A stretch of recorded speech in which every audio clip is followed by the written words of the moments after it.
అమరావతిలో నాకింత నీకింత అమరావతి టెండర్లో అస్మదీయ కాంట్రాక్టు సంస్థలతో ముఖ్య నేతల లాలూచి పర్వం 6 కాంట్రాక్ట్ సంస్థలకి 10,000 కోట్ల పనులు పంపిణీ 10% మొబిలైజేషన్ అడ్వాన్స్ కూడా ఉందని రాసినట్లున్నారు. సో ఈ పరిణామం మీద మీ స్పందన ఏమిటి? చంద్రబాబు నాయుడు గారు తన కోసం తన వారి కోసం ఎదుటి వారు ఎవరైనప్పటికీ కూడా వారిని భ్రష్టు పట్టించే ప్రయత్నం గతంలో చేశారు. మీకు ఉదాహరణ ఏమిటంటే చిత్తూరు జిల్లాలో హెరిటేజ్ కోసం అని చెప్పి అద్భుతంగా నడుస్తున్న చిత్తూరు మిల్క్ డైరీని పూర్తిగా నాశనం చేశారు. ఫలితంగా ఆ పతనం పునాదుల మీద నుంచి హెరిటేజ్ మీకు డెవలప్ అయింది. సరే, అది ఒక విషయం అయితే. రెండోది, తాజాగా చంద్రబాబు నాయుడు గారు తన అస్మదీయుల కోసం అని చెప్పి 2 మెగా ప్రాజెక్టులను భ్రష్టు పట్టించారు, పట్టిస్తున్నారు. ఒకటి పోలవరం అండి. పోలవరానికి సంబంధించి కేంద్రం చేపట్టవలసిన ప్రాజెక్టును ఈయన తన కోసం తన వారి కోసం అని చెప్పి మేమే చేస్తామని చెప్పి కేంద్రాన్ని ఒప్పించారు. ఒప్పించిందని ఎవరికి ఇచ్చారండి? ఏ మాత్రం అర్హత సామర్థ్యం లేని ట్రాన్స్ట్రాయ్ కి ఆ ప్రాజెక్ట్ అప్పచెప్పారు. దానికి కూడా ఆ రోజున 10% మొబిలైజేషన్ అడ్వాన్స్ ఇచ్చారండి. మొబిలైజేషన్ అడ్వాన్స్ ఇచ్చిన వెంటనే వాళ్ళు ఆ డబ్బుల్ని ఇతరతర కార్యక్రమాలకి ఉపయోగించుకున్నారు అని తర్వాత ఆడిట్ నివేదికలో తెలిసింది. అట్లా కాదు కృష్ణరాజు గారి చిన్న ఫ్యాక్ట్ సవరణ. ట్రాన్స్ట్రాయ్కి వచ్చింది కిరణ్ కుమార్ రెడ్డి గారి హయాంలో. ఆ తర్వాత చంద్రబాబు గారు వచ్చి దాన్ని నవయోగకి మార్చారు నాకు తెలిసినంత వరకు. లేదు సార్, చంద్రబాబు నాయుడు గారి హయాంలో ఆయన ఆ పని చేశారు. మొబిలైజేషన్ అడ్వాన్స్ ఇచ్చింది చంద్రబాబు నాయుడు గారు. అది కావచ్చు, అడ్వాన్స్ ఎవరు ఇచ్చారండి అక్కడ? దానికి చంద్రబాబు నాయుడు గారి ప్రభుత్వం ఇచ్చింది, కిరణ్ కుమార్ ప్రభుత్వం ఇవ్వలేదు. మొబిలైజేషన్ అడ్వాన్స్ ఇచ్చిన తర్వాత ఆ ట్రాన్స్ట్రాయ్ అధినేత రాయపాటి వారు ఒక బరువైన బంగారు విగ్రహాన్ని తయారు చేసి వెంకటేశ్వర స్వామికి కానుక అర్పించాడు ఆయన. మీరు అది మర్చిపోయారు. అవును, ఒరిజినల్ గా కాంట్రాక్ట్ ఎప్పుడు వచ్చిందంటే అప్పుడు అని చెప్తున్నాను. కాంట్రాక్ట్ ఇప్పుడు ఇవ్వడం కాదండి, కాంట్రాక్ట్ మొబిలైజేషన్ అడ్వాన్స్ ఇచ్చింది ఎవరు? అది ఈ గవర్నమెంట్ వచ్చిన ఇప్పుడు ఆ ఇచ్చిన దాన్ని ఈయన దానిని రద్దు చేయవచ్చు కదా, ఎందుకు చేయలేదు? ఓకే, తర్వాత ఎప్పుడు చేశారని చెప్పి అన్నారు. అయితే అప్పటికే జరగవలసిన డ్యామేజ్ జరిగిపోయింది. రెండోది, ఆ మెగా ప్రాజెక్ట్ కి అనాలోచితంగా డయాఫ్రమ్ వాళ్ళు నిర్మించి సుమారు 9,000 కోట్ల రూపాయల నష్టానికి కారణమయ్యారు. అమరావతి ఇష్యూ చూడండి, అమరావతిలో ఇప్పుడు టెండర్ల మీద మాట్లాడండి దయచేసి. అదే రెండోది, అమరావతికి సంబంధించి తాజాగా బెటర్లండి. గతంలో కూడా ఇటువంటి పనులే చేశారు.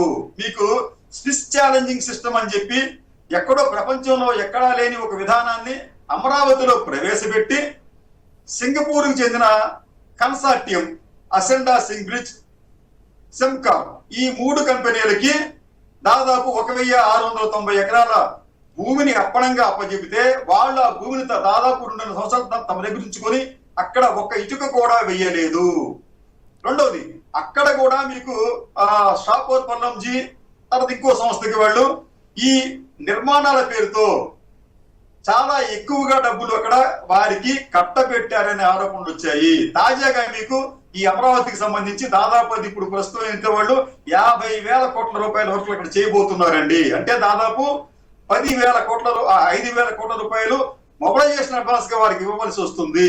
అయితే దీంట్లో ఎంతవరకు సద్వినియోగం అవుతాయి, ఎంతవరకు నిరుపయోగంగా మారుతాయి లేదా దుర్వినియోగం అవుతాయి అనేది ఈ ప్రజలు గమనిస్తే మంచిది. లేకపోతే ఆంధ్రప్రదేశ్ ప్రజల సంపద అంతా కూడా అవినీతి పరుల చేతుల్లో ఆవిరైపోయే ప్రమాదం ఉంటుంది. ప్రజలు మాత్రం దిక్కుతోచగా అయోమయంగా చూసే దుస్థితి ఏర్పడుతుందని చెప్పి చెప్తున్నాను కేసీఆర్ గారిని. అంటే ఇవన్నీ అస్మదీయ సంస్థలకే ఈ కాంట్రాక్ట్లు వచ్చినాయని కూడా పేపర్లో వాళ్ళు రాశారు. అవును, వాళ్ళు కాకుండా ఎవరిని ఇతరులకు ఇస్తారండి వాళ్ళు? ఇలా ఆలోచించండి.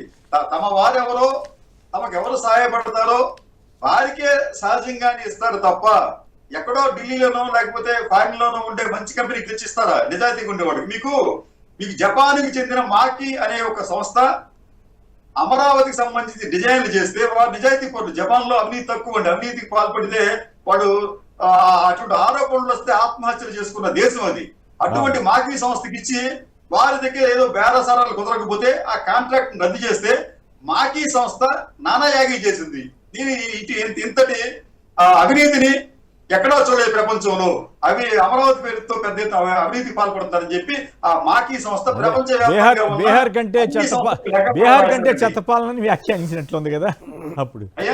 బీహార్ కంటే చెత్త పాలన సాగుతోంది అప్పట్లో ఏపీలో 2014-19 మధ్య వ్యాఖ్యానించినట్లుంది.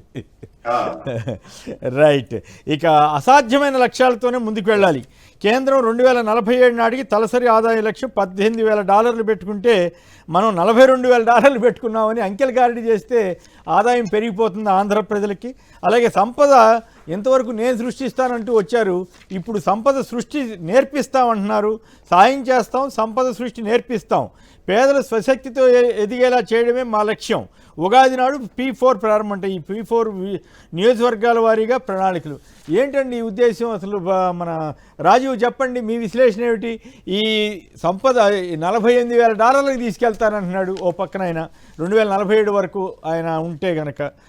అట్లాగే సంపద సృష్టిస్తామని మొన్నదా చెప్పారు, ఇప్పుడు నేర్పిస్తామంటున్నారు. మీరేమంటారు? మీరు కూడా నేర్చుకుంటారా సార్? ఇప్పుడు మూడు రకాలుగా చెప్పచ్చు సార్ చంద్రబాబు నాయుడు గారి మాటల్ని. ఎన్నికలకు ముందు సంపద సృష్టిస్తాం, ఎన్నికల రిజల్ట్ వచ్చిన ఒక 6 నెలలు ఏంటంటే సంపద సృష్టించడానికి మీ దగ్గర ఏమైనా సలహాలు ఉంటే మాకు వచ్చి చెప్పండి. ఎన్నికలైన 10 నెలల తర్వాత సంపద ఎలా సృష్టించాలో మేము మీకు నేర్పిస్తాం. అంటే మీ సావు మీరు సావడం తప్ప మీకోసం మేము ఏమీ చెయ్యం, మేము కేవలం చెప్పేసాడు ఆల్రెడీ. ఇంకా తెల్ల జెండా ఎత్తేడవే సంపద సృష్టిస్తాం అంటే. ఎవరైనా చెవిలో చెప్పారేమో ఎట్లా అందుకని ఇప్పుడు నేర్పిస్తానంటున్నారేమో. మేబీ అయితే ఇక్కడ ఇంకొక విషయం సార్, ఇంకో విషయం జనరల్గా ఇక్కడ పవన్ కళ్యాణ్ గారు టాపిక్ ఎందుకు నేను తెస్తున్నానంటే, ఇప్పుడు పవన్ కళ్యాణ్ గారు ఆ మధ్య జగన్మోహన్ రెడ్డి గారు మాకు ప్రతిపక్ష హోదా కోసం అని చెప్పి మాట్లాడితే, ఇదే జగన్మోహన్ రెడ్డి గారు ప్రతిపక్ష హోదా ఇవ్వాలనేటువంటి డిమాండ్ చేస్తే పవన్ కళ్యాణ్ గారు వచ్చి మీకు ఓటు శాతం ప్రకారం కావాలనుకుంటే మీరు జర్మనీ వెళ్ళాలి అన్నారు. పవన్ కళ్యాణ్ గారికి తెలుసో లేదో, ఎన్నికల వేళ దొంగ హామీలు ఇచ్చి ఎన్నికలు అయ్యాక గెలిచాక మాట మారిస్తే ఆ హామీలు నెరవేర్చకపోతే ఆ జర్మనీలో అమలు చేసేటువంటి శిక్షలుగా అమలు చేయడం మొదలెడితే పవన్ కళ్యాణ్ కూడా వెళ్ళి ఊసలు లెక్కట్టాలి. సో ఇతర దేశాలను మా నాయకుడిని కామెంట్ చేయడం గురించి కాదు, జర్మనీ యొక్క లాస్ కూడా పూర్తిగా తెలుసుకుని పవన్ కళ్యాణ్ మాట్లాడాలి. పవన్ కళ్యాణ్ కానీ చంద్రబాబు నాయుడు గారు కానీ, చంద్రబాబు నాయుడు గారైనా పవన్ కళ్యాణ్ గారైనా మోసం ఎలా చేయాలనే దాంట్లో మాత్రం ఫుల్ నాలెడ్జ్ ఉంటుందండి. కేవలం ప్రజలకి ₹1 కూడా చేయరు. వీళ్ళు ఏం చేస్తున్నారు? ఇప్పుడు సంపద సృష్టిస్తాం, సంపద సృష్టించడం నేర్పిస్తాం అంటే ఏదో పథకం తెచ్చారు. ఏంటట, కుట్టి మిషన్లు కుట్టడం నేర్పిస్తారట, కొంతమందికి అరాకొరాగా కుట్టి మిషన్లు ఇస్తారట. అదే జగన్మోహన్ రెడ్డి గారి పాలనలో ఓ కుట్టి మిషన్ కాస్ట్ ఎంత ఉంటుందండి? నాకు తెలిసి ఒక 3,000, 4,000, 5,000, 6,000 అంత మించి కుట్టి మిషన్ కాస్ట్ ఉంటుందని నేను అనుకోను. నాకు తెలిసిన పరిధిలో మేబీ అంతకన్నా ఉంటే మహా గట్టిగా ఉంటే 10,000. కానీ జగన్మోహన్ రెడ్డి గారు ఒక పథకం దాదాపు 18,500 పైన ఇచ్చారే జగన్మోహన్ రెడ్డి గారు. లేదంటే ఒక అమ్మఒడి పథకం తీసుకుంటే కానీ, మిగతా రైతు భరోసా తీసుకుంటే కానీ, ఇలాగ అనేక పథకాల రూపంలో డబ్బులు నేరుగా వారికే ఇచ్చి వారికి అవసరమైనటువంటి వృత్తిని వారు నేర్చుకుని వారు ఆ రూపాయిని సద్వినియోగం చేసుకోవడానికి ఒక సువర్ణావకాశం జగన్మోహన్ రెడ్డి గారు కల్పిస్తే, ఈ రోజు అప్పుడు జగన్మోహన్ రెడ్డి గారు డబ్బులు ఇచ్చినప్పుడేమో మీరంతా పంచిపెడుతున్నారు, పంచిపెట్టడం కాదు, మీరు నేర్పించాలి, మీరు అడుగు తినడం కాదు, ఎన్నాళ్ళని తిండి పెడతారు, తిండి సంపాదించుకోవడం నేర్చుకోవాలని చెప్పి ఈ మాటలన్నీ చెప్పారు. ఆ రోజేం వాళ్ళేమి యాచకులు కాదే, ప్రజలెవరు కూడా, ప్రజలకు సంక్షేమం కూడా ఇట్స్ దేర్ రైట్, వాళ్ళ హక్కు. ఇస్తామని చెప్పినప్పుడు ఇవ్వడం ప్రభుత్వ బాధ్యత. అది జగన్మోహన్ రెడ్డి గారు చేశారు. జగన్మోహన్ రెడ్డి గారు ఆ పథకాలు ఇస్తానంటే నమ్మి ప్రజలు ఓట్లేశారు. నమ్మి ప్రజలు ఓట్లేసేందుకు జగన్మోహన్ రెడ్డి గారు వచ్చి అమలు చేశారు. దానివల్ల ప్రజల యొక్క ఆర్థిక స్థితిగతులు మెరుగుపడ్డాయని చెప్పి గణాంకాలు ప్రభుత్వ కేంద్ర ప్రభుత్వ లెక్కలే చెప్తున్నాయి. కానీ ఈ రోజు చంద్రబాబు నాయుడు గారి హయాంలో టోటల్ జీఎస్టీ పడిపోయింది, రియల్ ఎస్టేట్ సేల్స్ పడిపోయినాయి, వ్యాపారాలు దెబ్బతిన్నాయి. ఈ రోజు కనీసం ఓ పక్క చూస్తే స్టీల్ ప్లాంట్ లో కార్మికులు రోడ్డు ఎక్కారు, ఓ పక్క చూస్తే అంగన్వాడీ టీచర్లు రోడ్డు ఎక్కారు, ఓ పక్క చూస్తే వాలంటీర్లు రోడ్డు ఎక్కారు, ఇంకో పక్క చూస్తే కార్మికులు ఎవరైతే భవన నిర్మాణ కార్మికులు రోడ్డు ఎక్కారు. ఇంతమంది రోడ్డు ఎక్కి అలో లక్షణ అన్నమో రామచంద్ర అని ఏడుస్తుంటే వీళ్ళు మాత్రం పేపర్లో చాలా గొప్పలు చెప్పుకుంటూ మేము ఏదో చేశామని చెప్పి బోటకు మాటలు మాట్లాడుతుంటే ప్రజలకు గ్రౌండ్ రియాలిటీ తెలియదు అనుకుంటున్నారా?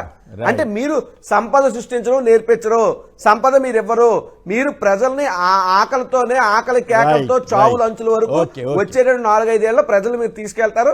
ఆ తర్వాత ప్రజలు మీకు బుద్ధి చెప్పే రోజు ఓటు అనే ఆయుధంతో వస్తుంది. అప్పటి వరకు ప్రజలకి కష్టాలు తప్పవు. మనకేంటంటే ఏదో చెప్తాడు కదా సినిమాల్లో, వీళ్ళు చెప్పేటప్పుడు అబద్ధాలు వినలేక మన కర్ణబేర్లు పగిలిపోయి చెవుల్లోంచి రక్తాలు కార్చుకోవడం తప్పితే ఇంకొక ఆప్షన్ కూడా మనకు వేరే దారి లేదు సార్. ఇది వన్ వే ట్రాఫిక్ అయిపోయింది.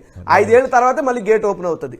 రైట్. ఇందాక మీరు జర్మనీ అన్నారు కాబట్టి జర్మనీ ప్రకారం అయితే ప్రపోర్షనేట్ రిప్రజెంటేషన్ సిస్టమ్ ప్రకారం, అంటే దామాషా పద్ధతిలో ఎవరికి ఎన్ని ఓట్లు వచ్చాయో ఆ ప్రకారం సీట్లు రావాలి. ఈయనకి వచ్చింది 6% కదా, అంటే ఎన్ని సీట్లు వస్తాయి? 10 కూడా రావు. అప్పుడు జగన్ గారికి 40% అంటే ఎన్ని సీట్లు రావాలి? ఒక గవర్నమెంట్ రాకపోయినా కూడా ఆయనకి ఎన్ని సీట్లు? 100కి 40, 75లో మళ్ళీ ఒక 25, అంటే 60 సీట్లు వస్తాయి. సరే, అధికార పార్టీకి మిగతా వస్తాయి. మరి ఆ సంగతి ఆయనకి అర్థం కాలేదేమో, జర్మనీ ఇష్యూ రేజ్ చేశారు కాబట్టి. రైట్. ఇక కృష్ణరాజు గారు చెప్పండి. ఇది ఎందుకు అర్థం కాదంటే సార్, ఒక్క మాట, ఇది ఎందుకు అర్థం కాదంటే పవన్ కళ్యాణ్ గారికి ఆయన ఫెయిల్ అయిన ఫస్ట్ ర్యాంకర్. రైట్. ఓకే.